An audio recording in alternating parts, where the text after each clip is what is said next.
اور کسی مومن کو دیکھ کر جو کہہ لگایا وہ بڑی برائی کی صورت کے اندر لکھی ہوگی اور بندہ پچھتائے گا یہ تو میں سمجھتا ہی کچھ نہیں تھا لیکن یہ بھی لکھا گیا۔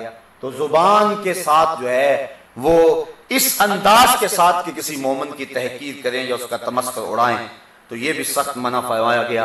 بلکہ ایک روایت میں نے پڑھی، امام غزالی فرماتے ہیں من عیر اخاہ بذنب قد تاب فیہ لم یمت حتی یعملہ، جس نے کسی مومن کو کسی عیب پر آگ دلائی جبکہ وہ اس عیب پر توبہ کر چکا تھا، تو حضور فرماتے ہیں مرنے سے قبل اس گناہ میں وہ شخص خود ضرور مبتلا ہوگا۔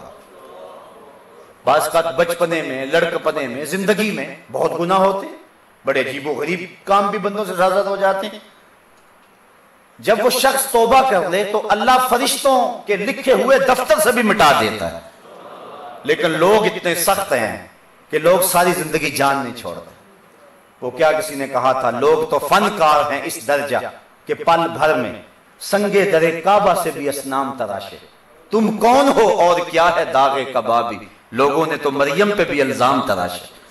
لوگ کبھی نہیں چھوڑتے، کسی کے باپ دادے میں بھی کوئی مسئلہ ہو تو اس کو بھی لے کر کے بیٹھ جاتے ہیں۔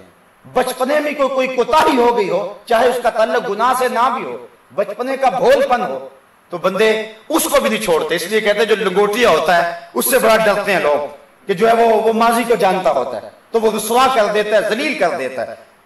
تو حضور علیہ السلام کا یہ فرمان سن لیجئے، جس شخص نے کسی شخص کو کسی گناہ پر آگ دلائی جبکہ وہ اس گناہ کو چھوڑ چکا تھا، توبہ کر چکا تھا، تو مرنے سے قبل وہ شخص اس گناہ میں ضرور مبتلا ہوگا۔ اللہ اکبر۔ تو یہ وہ لوگ جو کسی کا مذاق اڑاتے ہیں یہ بھی بہت بڑی آفت ہے۔ بلکہ ایک حدیث میں آتا ہے کہ جو لوگ لوگوں کا مذاق اڑایا کرتے ہیں قیامت کے دن ان کے ساتھ یہ سلوک ہوگا کہ حکم ہوگا ہلما ہلما، آ جاؤ آ جاؤ، اور جنت کے دروازے کھول دیے جائیں گے اور وہ دوڑ کر کے، گناہ تو بڑے ہوں گے لیکن دوڑ کر کے جنت کی طرف جائیں گے کہ کام بن گیا۔ جب قریب جائیں گے تو دروازے بند کر دیے جائیں گے، پھر ان کی خوب جو ہے وہ وہاں رسوائی ہوگی۔ تو وہ لوگوں کو مذاق کیا کرتے تھے اور لوگوں کا تمسخر اڑایا کرتے تھے، آج ان کا تمسخر اڑایا جائے گا اور اس انداز کے اندر جو ہے وہ انہیں قیامت کے دن رسوا کیا جائے گا۔ زبان کی آفتوں میں سے ایک آفت جس سے زبان کو محفوظ رکھنا ضروری ہے وہ یہ ہے کہ کوئی شخص تمہیں راز کی بات بتائے تو اس کے راز کی بات کی حفاظت کرو۔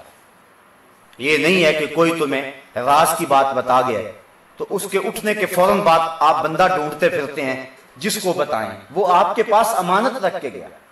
ایک حدیث کے الفاظ ہیں الحدیث بینکم امانہ، باتیں تمہارے درمیان امانت ہیں، تو امانت کے اندر خیانت نہیں کرنی چاہیے۔ تو آج کل یہ ہے کہ بعض اوقات بندہ کسی کو راز کی بات کہتا ہے اور اس کو اپنا سمجھ کے کہتا ہے، لیکن وہ کئی لوگوں تک اس بات کو پہنچا چکا ہوتا ہے اور ہر ایک کو یہی تاکید کرتا ہے یہ میں تیرے ساتھ کی ہے، آگے کسی کے ساتھ تو نے نہیں کرنی۔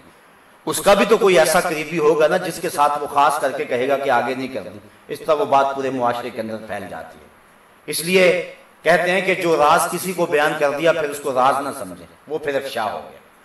لیکن اس کے باوجود بعض چیزیں سینے کے اندر کھٹکتی ہیں اور انسانوں کے اندر دکھ بنی ہوئی ہوتی ہیں۔ اگر کوئی بھی نہ ہو کہ جس کو بیان کریں تو پھر اندر گھٹن کا شکار ہوگا اور تکلیف بڑھتی چلی جائے گی۔ اس لیے لوگ آسرا ڈھونڈتے ہیں کہ کوئی پیار والا ملے، کسی کی زبان سے ہمدردی کے دو بول سنے تو اپنا سب کچھ اندر اس کے سامنے رکھ دیا، لیکن وہ آگے پھر رسوا کرتا پھرتا ہے۔ بعض کا لوگ بلیک میل بھی کرتے ہیں۔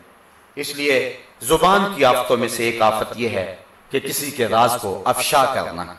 بلکہ میں نے کسی دانش مند کا قول پڑھا ہے، وہ کہتے ہیں کہ رازدان وہ ہونا چاہیے جس کو راز بتا کر یہ نہ کہنا پڑے کہ یہ بات راز والی ہے، یعنی وہ اتنا سمجھدار ہو کہ خود ہی سمجھے کہ یہ بات راز والی ہے، میں نے کسی کے سامنے نہیں کرنی ہے۔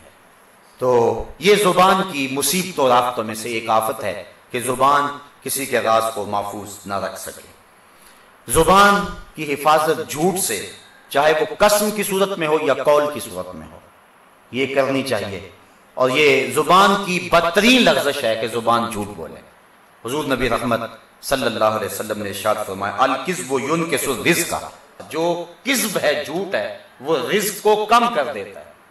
بات لوگ سمجھتے ہیں کہ جھوٹ بول کے ہم نے اس فن سے بڑا رزق اکٹھا کر لیا، اگرچہ مقدار میں اس کی تعداد کافی بھی ہو لیکن اس میں برکت نہیں ہوگی۔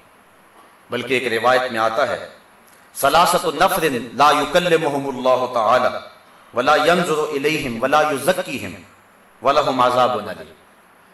3 اشخاص ایسے ہیں کہ اللہ تعالیٰ ان کی طرف نظر رحمت سے نہیں دیکھتا، ان کو پاک بھی نہیں کرے گا، اور اللہ تعالیٰ ان کے ساتھ قیامت کے دن کلام بھی نہیں کرے گا، اور دردناک عذاب میں مبتلا ہوں گے۔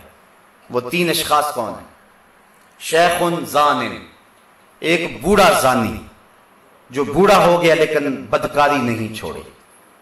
دوسرا شخص وہ مالک کذاب، اور جھوٹا بادشاہ، حکمران ہونے کے باوجود بھی جھوٹ بولتا ہے۔ اور تیسرا شخص وہ عائل مستکبر، اور وہ آدمی کہ جو غریب بھی ہے، کنگال بھی ہے، اور تکبر بھی کرتا ہے، آکڑ بھی بڑی ہے۔ تو یہ 3 اشخاص ایسے ہیں کہ اللہ نہ ان کو نظر رحمت سے دیکھے گا، نہ پاک کرے گا، نہ کلام کرے گا، بلکہ دردناک عذاب میں مبتلا کرے گا۔ اور ایک دوسری حدیث کے اندر جو ہیں وہ 3 اور اشخاص کا تذکرہ کیا جن کو اللہ نظر رحمت سے نہیں دیکھے گا۔ المنان بعطیتہ، ایک وہ شخص کہ جس نے کسی کو کوئی خیرات کی اور بعد میں اس کو جتلایا، ایک وہ شخص۔ دوسرا شخص والمنفق سلعتہ بالحلف الفاجر، جس نے جھوٹی قسم کھا کر کے مال بیچا اور اس سے جو نفع ہوا اس سے خیرات کرتا ہے، اس سے مسجد بنوا رہا ہے، اس سے مدرسہ بنوا رہا ہے، اس سے ہاسپٹل تیار کروا رہا ہے، جبکہ اس مال کو جو بیچا ہے جس کا یہ نفع ملا ہے اس کو جھوٹی قسم کھائی تھی اور اس پہ ثواب کی امید رکھتا ہے۔